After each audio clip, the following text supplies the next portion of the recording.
Hey, welcome to episode 116 of Tangible Takeaways.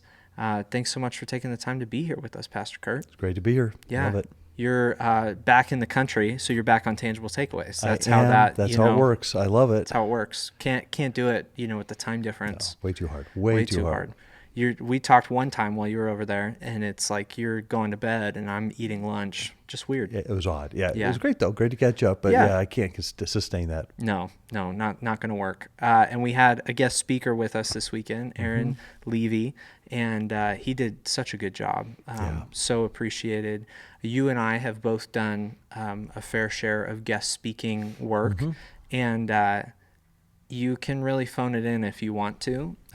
There's so many different ways that you can approach that, but just really appreciated the work that he did to not just dig into the text, but really dig into our church and know where we're at and what's going on with us as a body. And he felt very in tune with that. So Yeah, he really worked hard to ask the right questions before he got here, and we had conversations about what we're going through, and he got online, watched our messages, got connected. So I think it really showed up in how his communication just felt like he blended right in with the rest of us as our team. Yeah, no, I really appreciated that from him. And I thought he made it was interesting. All of his points were keep, right? That was the kind of common theme. And he made an interesting point, just really offhanded. It wasn't like it was one of the points in his message, but he's like, it's so easy to start any one of these three things. It was to keep praying and to keep loving and to keep serving. It's so easy to start praying, start loving, start serving. It's really, really hard to keep praying, to keep loving, to keep serving. And I look at you, you've got a rich history of background in not just walking with Christ, but also with ministry.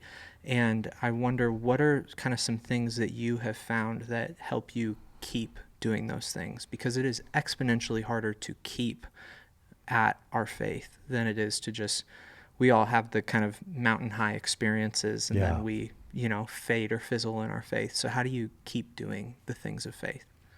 Well, even echoing what you just said, I mean, I think failure and quitting is such a normal part of our life. It's me too. It's hard. It's really hard to keep that going. So no expert by any means. I think for me, the moments and the times and the seasons where I think all three are running, for me at least, are when I see all three as connected. So if I am praying for my people, my situations, the change that needs to happen in my life, whatever it might be, I think that then in turn links me to loving those people, loving God's will, loving what's happening, which then in turn leads me to serving others.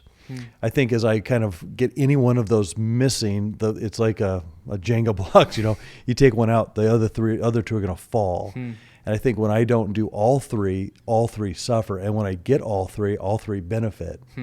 And so for me, if I'm not praying for someone, I just won't love them very well, and I'm probably not going to serve them very well.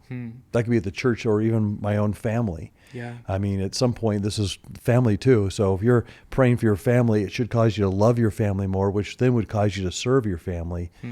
But if you're not praying, I think you maybe lose that partnership with God that you have in that. So then let's say you're praying, but you're kind of failing to love them. So you just kind of pray prayers for them, but you don't actively have a step where you're loving them. I think the result will be your prayers will eventually, just go out. They'll just stop. And then your serving will never really get off the ground. And so I think they're all linked in my world, at least. They've all been linked. And so I think for me, it's helpful when I look at moments where maybe I'm not feeling God's connectivity in my life, where I'm feeling like I'm really tracking with God well, using his outline, one of those three has been missing, and therefore all of them have been kind of shortened out in their effectiveness. Yeah, that is interesting, because it does seem that with spiritual momentum, it's kind of an all or nothing kind of a thing with spiritual momentum. Like anybody who's experienced momentum in their walk with Christ has seen, like, it's like everything starts clicking. It's not like, oh, well, I feel like I really figured out prayer this time. It's like, no, everything starts, the wheels start turning, and it's just this machine that starts running. Yeah. And then when we lose that momentum, it feels like, man, it's so hard to read God's word. It's hard to pray. Everything becomes hard all at the same time when that momentum stalls. And it is interesting how interconnected each of those things are. Well, and you look at, since we're in Peter, I look at Peter's life, and on the one moment he says, who do people say that I am? Jesus asks, and he says, you're the Christ, the Son of the living God. And Jesus basically thumbs up, flesh and blood didn't show this to you. And the next moment they're clamoring, who's the greatest in the kingdom? You're like, the same dude. Yeah. Or you're not going to die. I'll make sure that doesn't happen. So you have those moments where I think they are hit and miss at times, and the joy of life is when they do click, when they do buildings. I think it's like that flywheel. It just creates more and more momentum when it starts gaining that synergy between all of them. And there's probably more we can. There are more things we could drop into just those three. We talk about praying, and you talk about loving and serving. You could throw other things in there as well. But when you get some momentum, it's kind of fun. And then when you're out of it, we talk. I look in the mirror when I'm in a funk, when I'm kind of out of it spiritually. Yeah. It's then you start to realize the little individual parts that are missing. Because in my life, I might be great in this area consistently, but if I'm failing in this, everything gets dropped down a level. Yeah. Yeah. It begins affecting everything. And would you say, you've been doing this a lot longer than I have, and I appreciate your humility, but at the same time, I'm also wondering, would you say as you've kind of gone forward in your walk with Christ, you have seen a growth in the areas of consistency? Like there are more areas that are consistent now than were 15 or 20 years ago. And how does that consistency build? Because I'm looking at it from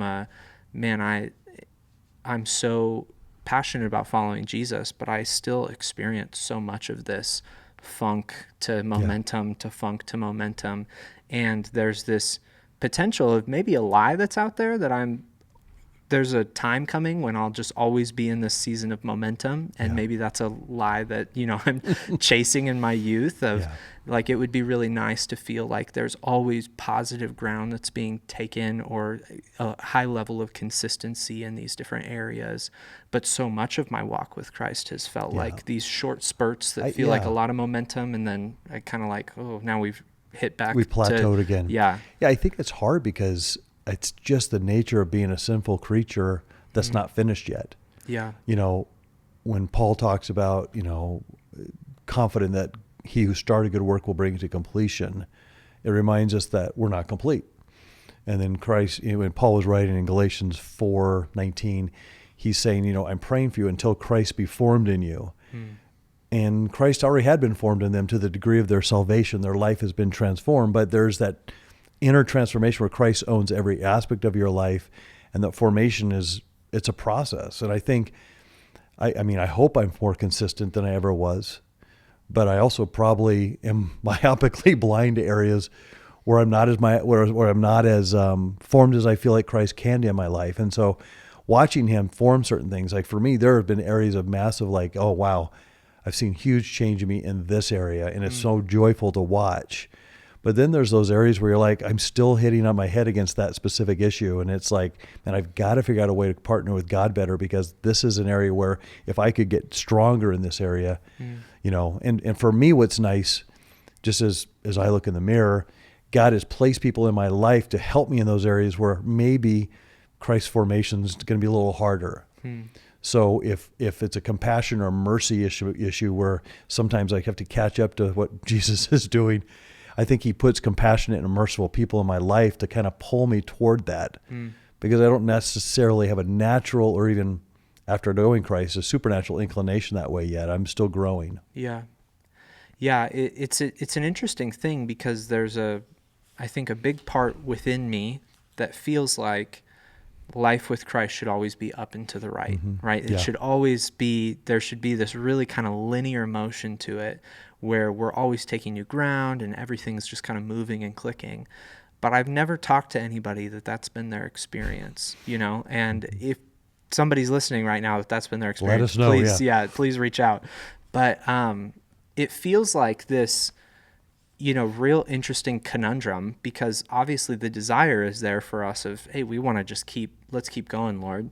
But at the same time, we're not the ones who bring about our own spiritual growth, right? It's him who's supplying the strength, and so it almost, every time I hit those seasons of plateau, I am reminded it's this weird combination of like, man, have I started slacking in some areas? Maybe. Yeah, that could be true.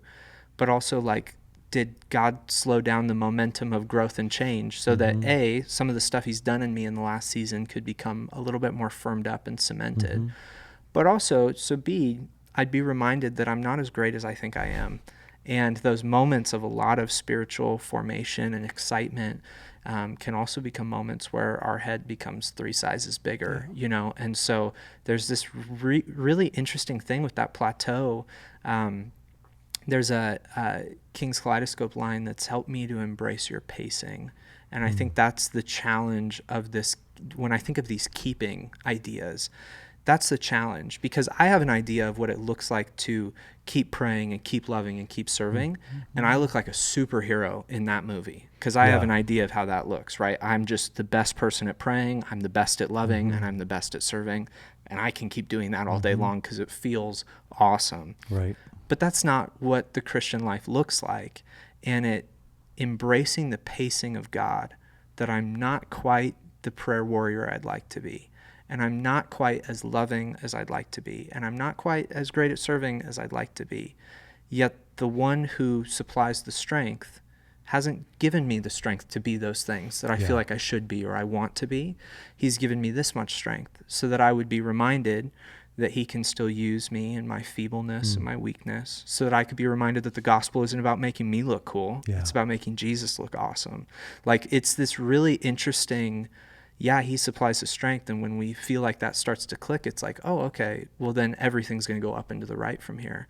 And it's like, actually, there's all of these valleys and plateaus which are still his pacing, so there's just, it's a really kind of interesting tension there. Yeah. I love that the pacing concept, because it's, from his perspective, he's just working his good plan. Yeah. From our perspective, he's either too slow or too fast. Yeah. And then our own selfishness or our own blindness, sometimes we misrepresent ourselves. I love Colossians 1:28-29, where it talks about the Holy Spirit's working in us according to his will. Like, there's a partnership, there's a power that works within us, and we partner with him. But the way that we partner will be different times, different ways. And he's so loving and gracious that he doesn't give us what we think we deserve or are ready for. Yeah. I mean, I remember Moses I wasn't there. I'm old, but not that old. But I read about Moses, and he's feeling like he's been with God on the mountaintop. And what a sweet moment. And he's thinking, this is great. And he has the gall, in some ways, regard, God, show me your glory. And he's thinking, I'm ready for this. Yeah. And God, are you kidding me? Here's what I'll do. I'll just let my goodness pass by you, just one part of my character, and you're just going to get the backside of my goodness. You can't even handle that. And when it happened, he comes down and he's messed up. His face is aglow. He's like, this is crazy. Yeah. But I think God, and I love the fact that Moses desired that. That's our role, to have that desire, that push, and show me more. And then it's God's, in his kindness, to pace us appropriately to what we're able to handle. Yeah. I like that idea, Jack. Which I think is so cool if we can come to understand, that's kind of how the relationship works. Like, we're going to be the ones who ultimately God always wants more for our lives than we do. But at the same time, in the moment, we're going to feel like, oh, I want more. I want more. I want to take more ground. Let's go do this thing. I want more of your presence or more change in my life or whatever. And it's going to be God who's going to be saying, I love that, but your character's not there yet, or whatever it is. And there's these things that I'm forming in you because you're not ready for that yet. And the other side of it that makes me fearful are those that say, well, I'm not doing much, but God's not working in me the same way as you, and almost downplaying their role and their passion and their desire to grow. Yeah. Because God's, he's got a different pace and I'm just not there yet. And it becomes a cop-out for a lack of desire, a lack of effort, a lack of cooperation with the Spirit. So there's great tension there where we do too much on our own, or we could actually do too little. Yeah. And acting like God isn't there, when I think he's always trying to push us somewhere. Just maybe we don't know exactly where that is. Yeah, there's a sweet spot there where I'm bumping kind of right up against his pacing and saying, I trust you. I want more than where we're at right now, but I trust you and I trust your timing, and I'm not going anywhere, right? I think the thing that I see happen for me a lot is my desire will bump up against God's pacing. And then I'm like, oh, well, if we're not going to take this hill, then I'm out, and all of a sudden I begin to dwindle and fade away. It's like, I want to stay in that sweet spot of, okay, Lord, this is what you've kind of set as the limit or the pace for this season, but I'm right up against it. And I want to take what's next when I'm ready and when you deem it ready. And that's that kind of sweet spot where we're still staying really engaged, really aggressive after, I want more of Jesus formed in me. I want more of the kingdom in my life. I want to glorify and honor you more. But also I recognize in faith that whatever you have for me right now is for my good and it's in my best interest. Well, and I love that, because I think we're really good about ambition toward our accomplishments, about positions, about overt things. Yeah. But when we are confronted with character flaw, we're not too keen on being ambitious about that, because it hurts a little more. I want a promotion. I don't want to work on my selfishness or whatever. Yeah, and so I think sometimes when it appears that our pacing's off with God, it might be where our pacing's off with him. We're wanting promotion or privilege or power, any of those words, and he's wanting character. He's wanting to change us, and he's trying to get our soul. And so I think sometimes it looks off just because we're looking at the wrong target. Yeah, that's good too. And another thing that I thought was really interesting about Aaron's message this weekend was he talked about prayer, I think, in a way that's so drastically different from how probably most people listening engage with prayer. I thought one of the things that I thought Aaron did so well is it's really easy to get up in the pulpit and to be to kind of put on a spiritual facade or make everything seem so much easier and simpler than it actually is. Right. And he did a great job of being a spiritual realist, and I really appreciated that in his tone, and talked a lot about the way that most of us pray, which is, these are the circumstances in my life that I don't like, and I'd like you to fix them, which is almost never how we see prayer operate. It's very rare that we see it, this circumstantial thing, but God, what are you doing? How's your name going to be lifted high? What are you doing in me through it? And how can I better partner with you in this season? Very different approach, to that prayer life versus a prayer list kind of a thing that he gave. And so as he's talking about that, I'm wondering, man, how do we shift from praying such circumstantial prayers to those? I think if you're starting at that, you'd be like, man, I don't even know where to start with the words, like what kinds of things I would even be praying or lifting up to God if I wasn't going to pray, please make this situation better. Now it just feels like crickets. Like, I don't know what to say to God now. Where do I go if I'm not going to pray those kind of prayers? Yeah, that's a hard one, because I actually think, maybe just because I lack focus in life, I like lists as a starting point. So for me, lists of people and problems and concerns and desires and wishes and ambitions and challenges and circumstances, all of those things to me are super helpful to have a list for, because I just don't remember very well. Yeah. So it's really a way to keep them on the forefront of my mind. So I actually, and I don't think Aaron was saying anything different than that, but as a starting point, I think the list, and our Oikos list, obviously, that's one of the major ones on our card of, hey, who are we praying for? They're listed because we want to remember them. We want to think about them. And so especially in our Western point of mind, lists are things that we kind of go over and like to check off. And if you can't check off of your list, you keep praying for them. Like if I'm supposed to go to the store and supposed to get, milk, if I don't get that off my list, I have to keep going back to the store. It'll constantly be there. Yeah. And I think the way our mind works, that's how prayer is. It's constant. I think it's a great reminder. But I think if that's where it stops, as a kind of just a grocery list of things to pick up from the store from God, and he's going to put in our cart these little things that we keep asking for, but then we fail to do the other stuff of, God, what are you trying to change me in? What are you trying to do in my life? Then I just feel it's imbalanced. So I feel like a list is actually helpful for me, but it's so inadequate if I don't have the life, using Aaron's term.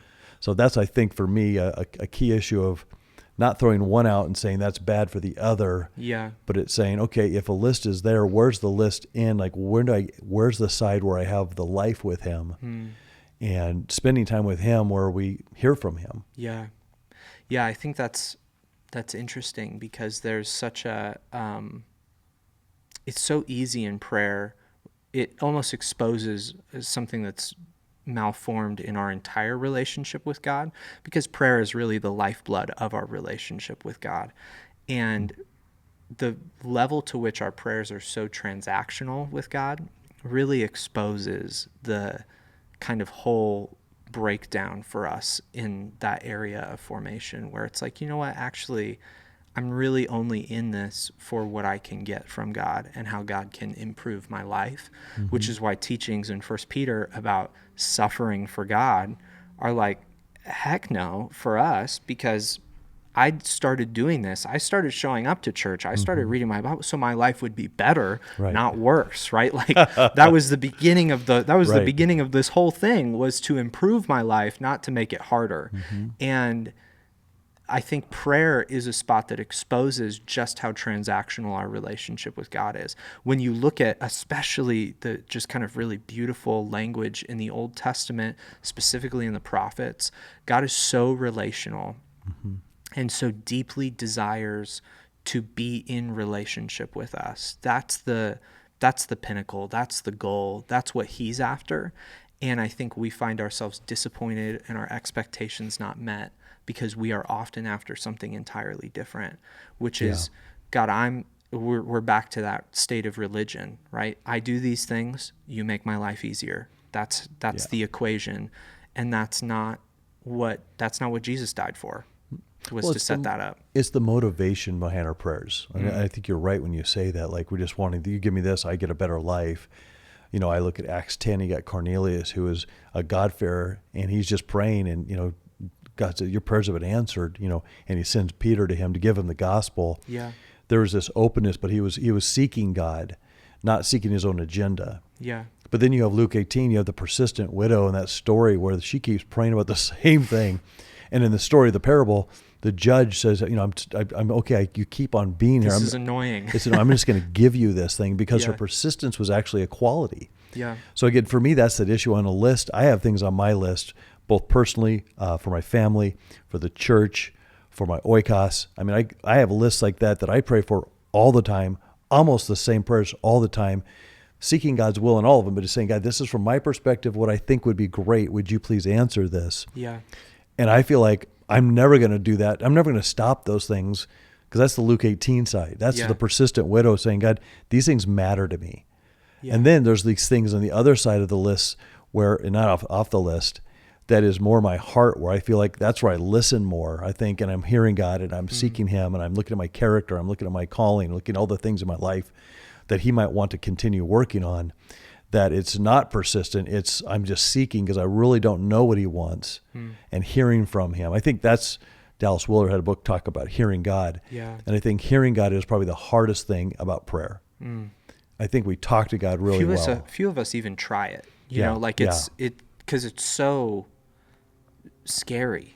It really, the moment you get quiet and you're like, okay, I'm here to hear from God, is the moment true fear sets in of like, do I have faith strong enough if I don't hear anything? Yeah. Or if I hear something, but it actually didn't turn out to be God? Yeah. Do I have faith strong enough to withstand that? Right. There's this like really big crux of fear when you do that. Yeah, that hearing is so hard, because you have the source issue. Is it accurate? Or is it just me in my own head? Yep.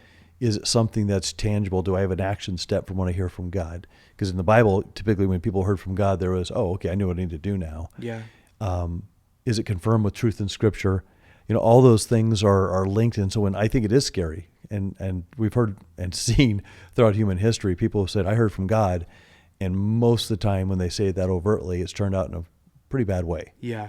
Where there's been abuses of faith and taking advantage of situations or people, or even of the gospel. So, it's just hard, because I think so often we talk about prayer only in a us-generated way. And I think prayer is so much more than that it's the hard part to get there. And I know for me it's hard too. Yeah.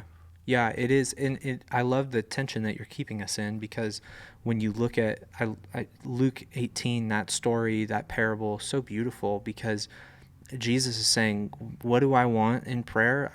I want you to annoy me. I want you to bug me. You know, that's And that's a great point to that. Keep praying. Like, Pray without would we ceasing, just yeah. keep praying so that it gets annoying to God? Like, oh man, Kurt's back again. Yeah. Like that kind of persistence within us to just continue praying. Well, I think in the story, I'm curious. I mean, I doubt God is annoyed by our prayers. No. But your point's well taken, because there's a side where I think the persistence of our prayer makes God almost smile at us. Yeah. Because persistent people trust Jesus. Yeah. I think if you're persistent in your prayer life, it's that you have such confidence that he loves you and he's for you, and this is what he wants to do, and he wants to maybe grow you first. Yeah. But that's something that's going to drive you. And I think that's something that in eternity, God's like, he probably loves persistent prayers. Yeah. Well, because it shows so much faith too, Yeah. right? Because the thing that you've got to ask the question of is, if you stop praying, why did you stop? Mm-hmm. You stopped because you either said, okay, I'm going to take it in my own hands and I'm going to go do something myself, right? That's, I think, why most of us stop, whether it's actually doing the thing that we were praying about, or it's letting out release of that lack of control in addiction or whatever. Mm-hmm. I'm going to go handle this on my own, right? Yeah. Many of us do that when we stop praying.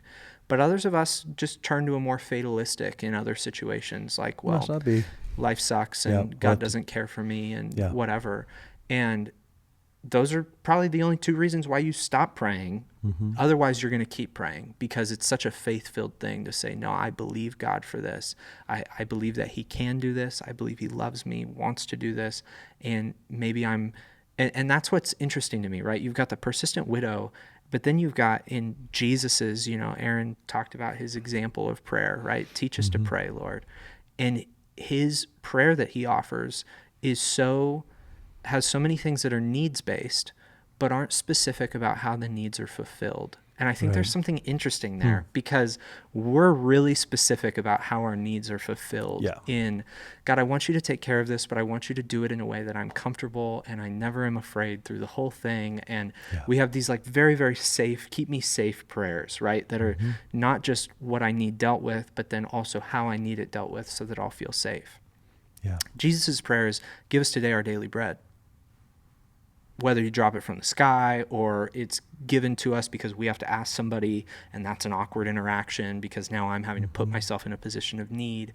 It's such a specific prayer to the need, but so vague to how the need is met, and very faith-filled in that way. Absolutely. And you look at the widow as well, grant me justice against my adversary, right? That's what she says, grant me justice against my adversary. Not how that justice is going to be accomplished. I think that's what's interesting to me about my prayers, and what I see happen a lot today is we're not just offering the need to God and saying, and I trust you for it, but it's, here's what I need and here's how I need you to fulfill that need. Yeah. Because we're best. We know best. Yeah, we know best. Or at least we want to feel like we're in control. And I think that, again, gets to that bad heart behind prayer, which is, am I using prayer as a way to kind of strong arm God to get what I want from him, or to feel like I'm in some sense of control? Instead, prayer should be surrender. It's me coming to the end of myself. This isn't about me. I've not been in control. I'm recognizing that, so I'm coming to the one who is in control. And I mean, you put that situation into a different context, and you're talking to a billionaire and you want to build a house or whatever, and you come and you just say, I'd like a home. You don't say like, this is the floor plan I was thinking or whatever. Like, you know how this relationship works, because there's somebody who's got all the resources. I've got none of them. And so it's just, well, if you could help me, I'd like a home. It's very similar with God. It's not this like, and this is how it's going to look, and this is how it's going to, I think we get that backwards, where we start instructing him on how he's also going to fulfill our prayer request, not just offering the request. Absolutely. Yeah, so I love that. Kind of an interesting opportunity for growth, I think, there for me and for so many of us. I appreciated his pushing on us there. And then this idea of continuing to love. Man, I loved he had a point in there. You don't keep loving if you don't forgive, right? Like, forgiveness has to be part of that instruction to keep loving, because otherwise you're going to stop at some point, because the bitterness is just too much.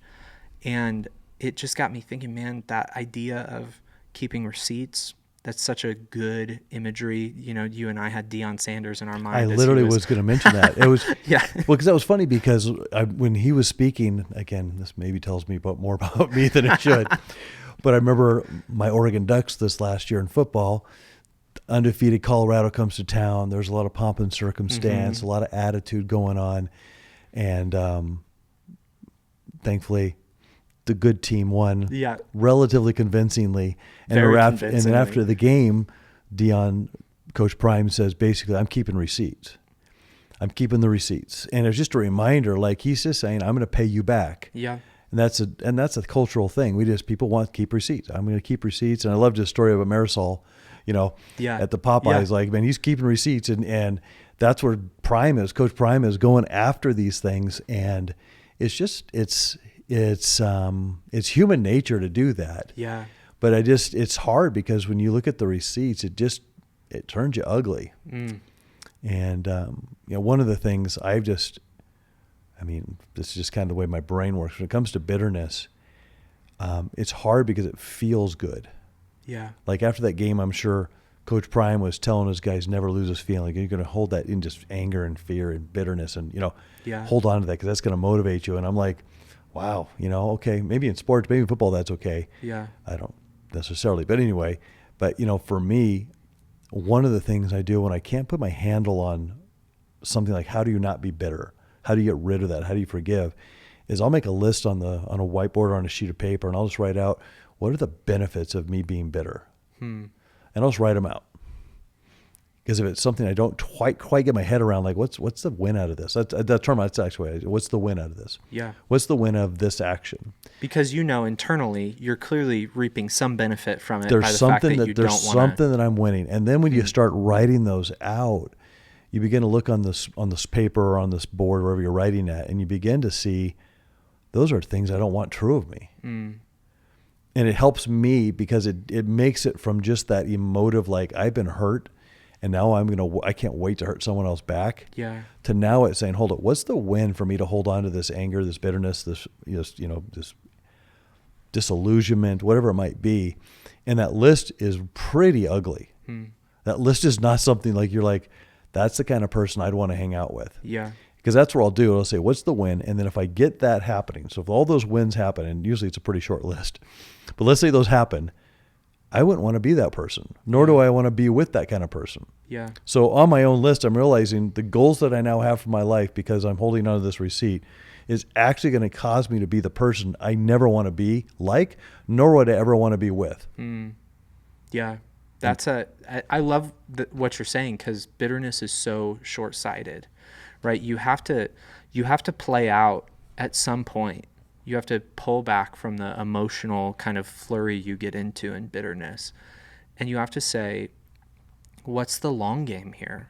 Because bitterness is so satisfying for the first 2 weeks, the first 2 months, depending on the severity of the issue. It's super satisfying for a duration of time at the front end. Everybody's happy to hear you talk about it. Like, yeah, you bring it on, you pour it out, spill all the tea, what's going on in this situation or whatever. That is so much less appreciated and so not cool 5 years from now, right? When that thing is still something that you're holding on to and everybody's heard somebody start spouting something that they're still bitter about. And it's like, get over it. Bro, it's been how long and you're still caught up on that? Well, and what's funny, Jackson, is I think the fact that the first group is listening for the first series of weeks or months and cheering you on, and now they're like, why don't you just get over it? At some point, they're not even helpful because you should get forward for it at the very beginning. Yeah, it's harder later to get rid of it. But when you get the tea, when you get that information, they're sharing in that at some level that is cathartic to them. Oh, I got my own issues. Yeah. And then they could share who they're fired up about. Yep. And eventually you're like, oh, wow, we're just a bunch of angry people. Yeah. Yeah. And when you look at that beyond the just instant gratification of this conversation where we get to talk about all the things that we're frustrated about and who that's shaping me to be, man, it's such an interesting thing because bitterness is a self-inflicted poison. It's something we choose to take and it rots us from the inside out. And it's the people who have been vessels for bitterness for the longest that have become so rotted by that bitterness that now it feels impossible to get rid of, because it's almost part of their personality, part of how they relate to people. It's just become a way of life to them. And when you play that long game out, well, everybody's had that relative or that person in their life. You don't want to be that person. Mm-hmm. And so the easier time to get rid of that poison and not be a vessel for it is at the beginning, not all the way down here. And if I start holding on to it now, nobody can hold on to it and not be corroded by it. Well, and what it does, I think, it becomes your identity. And that's the hard part, is I think because you grind and you think on that and you're just fixated on it, that hurt that led to bitterness, that leads to your lack of forgiveness, actually becomes your identity rather than Christ. And so people know you by who you're against, not who you're for. Yeah. And that's the worst thing, to say, oh man, I know that person's not happy about that person. Yeah. And rather than saying, oh, I know that person is happy about that other person, namely our Lord, let's say, it's just hard, because then everyone can see it. The people with the axe to grind, you're like, oh, that person, I know who they don't like. And you watch two people in a room and it's like a train wreck ready to happen. You're like, what? Oh, no. Let's separate those two. You see it from a distance. That's a terrible thing to have be your identity. Yeah, totally. And so when you zoom out and you say, well, these are the pros to holding on to this, obviously not generally a very compelling list to holding on. But if you know in that same situation, this is maybe not a Christ follower, or not somebody who's living in submission to Christ, there's no apology coming my way, which to me, in my head, I can generally get there, right? If you're going to apologize to me, I'm going to start to look like a bigger fool pretty quickly for not receiving that apology. So I can get there generally. But when you just know, I'm never going to get an apology for this, at least as far as I can see in the situation, how do you move forward and not become that vessel of bitterness? Yeah. It's hard. I think for me, maybe what I would probably say is recognize the life that they have. And there are either things in their life that are blinding them to their behavior, where they're now blinded by 2 Corinthians 4:4 talks about the enemy blinds. God would say blinded the eyes of those who don't know Christ, so they don't see the gospel. There's probably some areas of some people, they're just blinded. They don't understand the hurt they've done to you. And it's not something necessarily at that point, then you have to feel so much anger about it. It's almost pity. It's almost like grief for them. Like, man, you don't even see what the person you're becoming and what you've done to others. I think when you recognize someone's blind spots, it's actually a little easier, for me at least, to say, I can't hold that against them. They're not aware of what they're doing. I feel like it's a huge jump, but in the cross, when Jesus says, Father, forgive them, they don't know what they do. There's a side, I think, that he just saw, they're clueless. And they're crucifying the God of the universe. And I think he looked at that like, wow, okay, they just have no understanding. And I think people outside of the body of Christ at times, or do things or say things that just, they don't understand the depth of hurt, because they're not in our world. Yeah. They're in the world that's controlled by our enemy. And so they've learned how to adapt to that world. Yeah. Now, I think the harder group of people to work with are believers who don't give you any sort of reconciliation or seek out forgiveness for hurts that they've done. I think that's the group. Don't we follow the same Jesus? Yeah. How come you're not seeing this? Yeah. So that's the group, to me, that's the hardest one. Yeah. What about you? What would you say to that group, Jackson? Like when you look at that group that's, they're in the body of Christ, but they have overtly hurt you and they don't seem to have a care in the world. How would you maybe respond to that? Yeah, it's interesting because I've had actually maybe 2 or 3, this was like maybe 3 or 4 months ago, but I had 2 or 3 people come to me with something that they were hurt by somebody else. All were Christ followers, and created just the same conversation 3 times. It was just really kind of an interesting thing. And And every time, we'd look at Matthew 18 and we'd look at how Jesus really lays out a template for this is how you're going to deal with this. Because each time was, fortunately, not just gossip, but was asking me to get involved, which I appreciated. And what's interesting is there's that initial pull that everybody will have if you're on that other side of the equation to be like, yeah, let me get involved. Let me come fix this. That's not right. I'm sure that's hurtful or whatever. But man, if you take that bait and you get involved, you just escalated the situation by 3,000. Yeah. And that other person is going to be defensive. They're going to feel attacked. They're going to feel betrayed, because we went outside of what's been laid out already by Jesus, who is not laying that out even because it's such a complicated thing to understand. It makes a ton of practical sense. If you've been hurt by somebody, you go to them first and you tell them that you've been hurt. If they're repentant, great. That's where we let that die there. They're a brother and sister. We're going to go forward. Mm-hmm. And if they're not repentant and they maybe even double down on like, no, I think you're in the wrong, then you bring that now back to a group of witnesses. You go in a small group, maybe 2 or 3 people. Yeah. And if that doesn't go well, okay, now we're getting involved at the church on the corporate level. Yeah. And if that doesn't go well, you don't have fellowship with us. Well, and like, that's where the level of offense is really the issue at that point. Yeah. Because I think we have a wounded society. People are wounded by so many things. Yeah. And even within the church, you have people, I have people that say, this really hurt me. I've been wounded. And then you begin to measure that and you're like, okay, yeah, I can see that. And then there are times where we just see our own world so one-sidedly that we're perhaps blinded by a situation where the hurt might have been real, but it isn't legitimate, if that makes sense. Like, well, because it's most of the hurt, I find, is like 80% assumption, generally. Sometimes it's just completely malicious, but I find that's so the abnormality. Generally, when I'm super hurt by somebody, we start talking about it, all of a sudden it becomes really clear most of that was the assumptions I made about you, which actually says a lot about what I think about you and how unloving I am to you already. Yeah. And I should probably be repenting and confessing of that, because as we're talking, I'm realizing you're not the supervillain I made you to be. Yeah. And somehow I was really comfortable making you a supervillain in my head. Yeah. So now I've got to kind of go reevaluate, am I operating in a loving way with you? But it's that jump to conclusions that where I think our culture's cancel culture misses so severely in this area is it allows you to just jump to insane conclusions and cut off relationship before there's ever an opportunity for somebody to say, wow, I'm sorry that came across that way. Never once was that an intention of mine. I didn't understand that.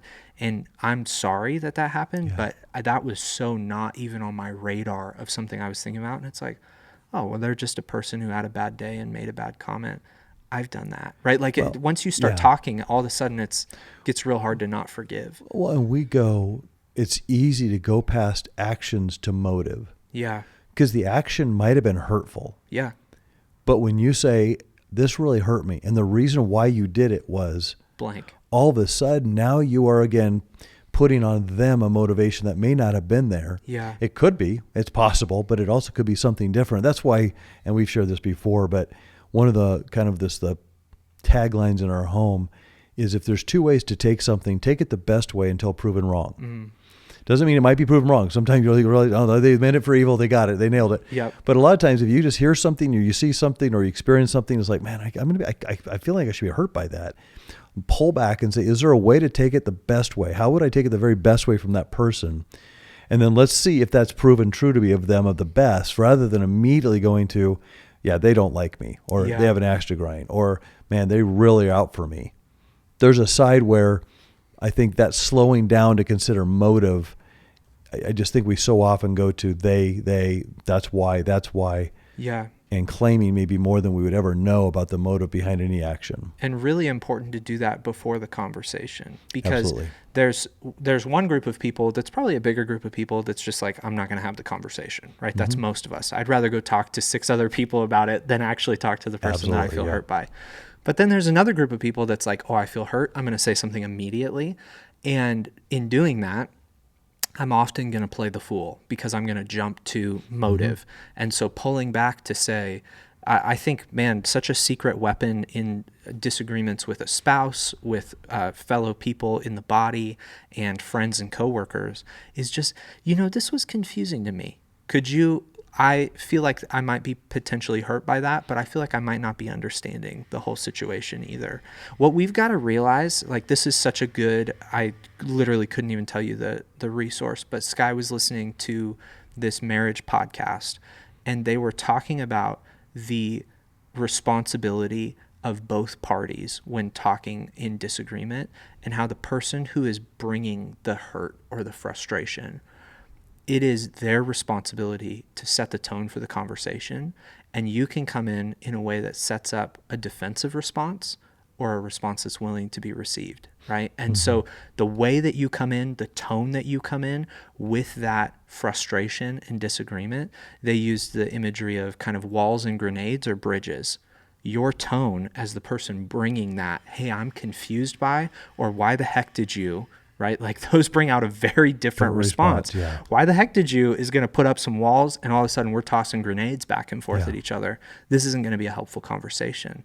But hey, I'm confused about says, man, I really value you over the problem. And I know your character. I know who you are. So I know I must be missing something. So could you help me understand? Then you get a little bit of explanation, probably not too in depth because they don't know why you're hurt yet. Right. And you say, okay, well, that makes more sense. See, to me, I saw it this way and it was hurtful to me. All of a sudden, now we're having a really nice conversation and we're building bridges. Well, and that's that whole passage. I think it's Ephesians 4:32. Be kind and compassionate, tender-hearted, forgiving each other, just as Christ Jesus also forgave you. And I love those kind, tender-hearted, forgiving. It's that attitude. It's a building a bridge mindset. The forgiveness requires that. That we're tender-hearted, that we're kind, and that we're going to be forgiving. I love that the image because Sky's right. I think whatever she was listening to, it's a great image. Yeah. Because so often if we come in to say forgiving and, be bombastic, be negative, be accusatory, that's not always going to lead to forgiveness because that's not what Jesus did to us. Yeah. I love that part when he says when he forgave us, that's the kind of attitude. Well, there's no one more kind, more compassionate, and forgiving than Jesus. And if we can model that approach, I think, that's the beauty of the gospel, which is also the beauty of forgiveness in any of our lives. Yeah. And I love that. That's what Aaron talked about this weekend too, is he was saying that when we get backwards is when we make it the person who hurt us responsibility to fix us, right? And that's I think the main issue is we come in with this, hey, you did this to me, you better make this right, versus there could be a lot of misunderstanding here, and I'm putting in work towards you, you're putting in work towards me, and all of a sudden we're building this bridge in communication that, we're working on our relationship over just the issue itself. And it's so, again, short-sighted to make it about the issue, because we're talking about a relationship that not only goes beyond, if we're talking about with a fellow believer, not only goes beyond this one particular issue, but into eternity. So there will likely be some apologies that'll have to be given in heaven, but from things that happened here, but hopefully we don't have too long of receipts that still need to get dealt with there. We've been doing it here. We've been building those bridges because we recognize these are relationships that go for a long time forward. Well, and that's the relationship, Jackson. I love that because what might hurt you might not hurt me very often. Yeah. And so when something doesn't hurt me, wow, I've got to be a real good student of you to say, when you say you hurt me, oh, wow, I say, okay, Jackson, walk me through that because I don't see how I did that. That's just being a kind human. It's being relational. And I do think that also goes all the way back to God because I don't think we understand how our sin hurts him. And so even understanding God is hurt by our behavior when we are violating that. Sometimes we just blow it off like, we're just human, that's just who we are. Well, I have to understand God. When I understand how much I hurt him, it does cause me want to be repentant more because I'm recognizing, that's inconsistent with how I should relate to the God of the universe and the love relationship that we share. Yeah, that's good. Yeah, that brings it really full circle. If we understand that in our relationship with him, we'll understand it as well in our relationship with each other. Yeah. Awesome. Thank you for taking the time, Kurt. Love it. Great being here as always. Yeah. Hope it's been a helpful episode here of Tangible Takeaways for you. As always, man, if you've got something that you're taking away from this weekend's message or something you'd like us to talk about in a future episode, please leave it there in a comment. We'd love to hear that. Don't forget to like the video, share it with a friend, and subscribe so that you get future videos as well. But that's all we have for this week. We'll catch you guys next week on Tangible Takeaways.